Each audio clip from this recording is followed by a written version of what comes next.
Welcome माझ्या YouTube चॅनलमध्ये. पहिल्यांदा विचार केलेला की सगळा कॉन्टेंट तो हिंदीमध्ये बनवायचा, पण परत विचार केला नको, पहिल्यांदा आपल्या भाषेपासून सुरुवात करू, आपली जी मातृभाषा आहे त्याच्यापासून सुरुवात करू. तर या व्हिडिओमध्ये परतचे जे मी ब्लॉग्स अपलोड करेन, जे मी बाहेर गेल्यानंतर शूट वगैरे करेन ते तर तुम्ही बघायला, पण त्याच्या अगोदर काही गोष्टी तुम्हाला सांगायच्या. व्हिडिओ बनवायला सुरू करण्या अगोदरची जी जर्नी आहे ती एकदम म्हणजे रोलर कोस्टर राईड्स त्याच्यासारखी आहे. सो सगळ्यात पहिल्यांदा तर होप्स सोडून दिलेले स्वतःच्या आयुष्यापासून. एक टाइम होता 2024-2025 पर्यंत, त्याच्यामध्ये होप्स अजिबात नव्हते, म्हणजे एकदम लो फील करायचो. आणि मी बाहेर होतो, गावी पहिल्यांदा राहिलं नाही बरेच, म्हणजे 10-12 वर्ष तर मी घरापासून दूरच राहिलेलो.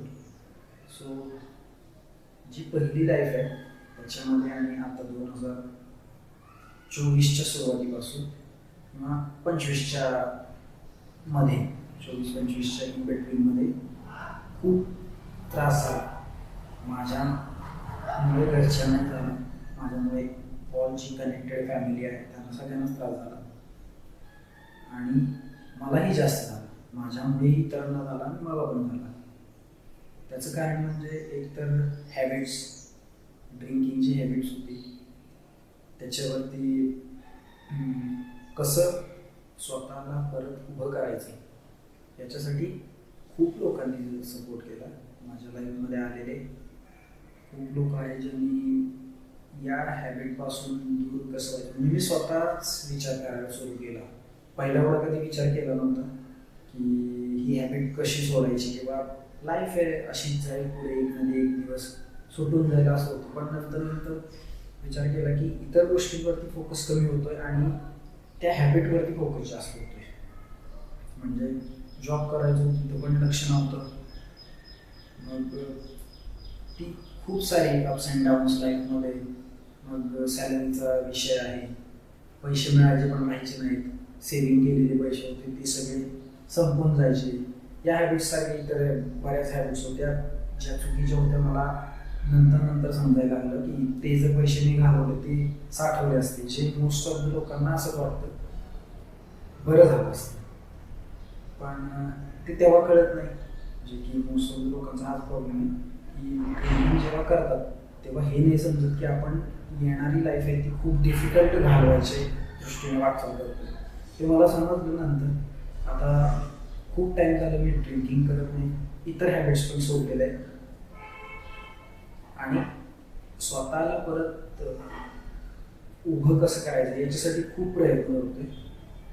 हे पण व्हिडिओ बनवायचं रिझन म्हणजे मी खूप 2 वर्षा अगोदर ही प्रयत्न केलेला आणि विचार पण केलेला की एकदा व्हिडिओ बनवायचे. आपल्याला नॉलेज खूप आहे, आसपासचे लोक पण म्हणतात तुझं नॉलेज खूप आहे, पण ते ट्रॅक व्यवस्थित भेटत नाही आहे. सो विचार केला की आता नवीन वर्ष आहे, काहीतरी नवीन सुरू करूया. मग ठीक आहे म्हटलं, आता आपल्याकडे इक्विपमेंट्स आहे, कॅमेराही आहे, माझी सिस्टीम आहे, नवीन घर झालं आहे, वरती एक रूम आहे, मग कशाला वेळ कशाला घालवायचा. आणि जेवढा दिवस लेट करणार आहे तेवढा दिवस स्वतःच्याच लाईफवरती फरक पडणार आहे, दुसऱ्यांच्या नाही. आणि जे इतर लोक, प्रत्येकाचं एकच रिझन असतं की लोक काय म्हणतील. लोक काही म्हणत नाही, प्रत्येकजण आपल्यालाच वाटत असतं की ते लोक काय म्हणतील, हे लोक काय म्हणत नाही. त्यांना त्यांच्या आयुष्यात त्यांच्या आयुष्यातले प्रॉब्लेम्स आणि चांगले वाईट क्षण त्यांना त्यांचे बघायचे असतात, त्यामुळे कोणी काही म्हणत नसतं. सो जे आहे ते स्वतःच्या व्यवस्थित मनाने करा, त्याच्यापेक्षा जास्त विचार करू नका. आणि हॅबिट सोडवायचे खूप काही गोष्टी आहेत ज्याने तुम्ही, जर तुम्हाला सोडवायची इच्छा असेल, ड्रिंकिंगची हॅबिट आहे, इतर बऱ्याच गोष्टींची हॅबिटींची जर तुम्हाला सोडायची इच्छा असेल तर खूप काही गोष्टी आहेत ज्या तुम्ही डेली लाईफमध्ये, काही औषध नाही, काही नाही. मी स्वतः हॅबिट बंद केल्या त्या 0 औषध वगैरे काही नाही, मेडिसिन काही घेतलेली नाही आहे. सो स्वतःवरती मनावरती कंट्रोल पाहिजे पहिल्यांदा. जर स्वतःच्या मनावर कंट्रोल असेल तर 99% तुमची हॅबिट सुटल्यात आहे, सुटलेलीच आहे. पण जर कंट्रोल नसेल तर ते कंट्रोल मिळवायचं कसं, ह्याच्यासाठी पण खूप काही पर्याय आहेत जे की मी स्वतःच्या आयुष्यात अनुभवलेत, मी स्वतः केलेले आहेत. आणि अगोदरची लाईफ आणि नंतरची लाईफ कशी चेंज झाली हे स्वतःला समजते, मनाला समजते, दुसऱ्यांनी सांगायची गरज नाही. स्वतःला ज्यावेळी कळतं त्यावेळी माणूस मनापासून ज्यावेळी आनंदी असेल त्यावेळी इतर सगळं आनंदी आहे. जर मनापासून आनंदी नाही तर इतर काहीही आनंदी नाही. सो तेच आहे. आणि जर तुम्ही व्हिडिओ बघत असाल तर सगळ्यात पहिल्यांदा थँक्यू. आणि इथून पुढचे जे व्हिडिओ येतील त्याच्यात तुम्ही तुमची प्रतिक्रिया नक्की कळवा की तुम्हाला अजून काय बघायला आवडेल किंवा काय तुमचे प्रश्न असतील तर तेही विचारू शकता ओव्हरऑल लाईफबद्दल. किंवा तुम्हाला जर क्वेश्चन असेल की हॅबिट्स कशा सोडवायच्या तर तुम्ही त्याचे प्रश्न विचारा, मी सांगेन. जे मी अनुभवले ते तरी सांगेन नक्की. सो आजसाठी एवढंच आहे. बघूया नेक्स्ट व्हिडिओमध्ये मी तुम्हाला अजून काहीतरी नवीन सांगेन. So thank you.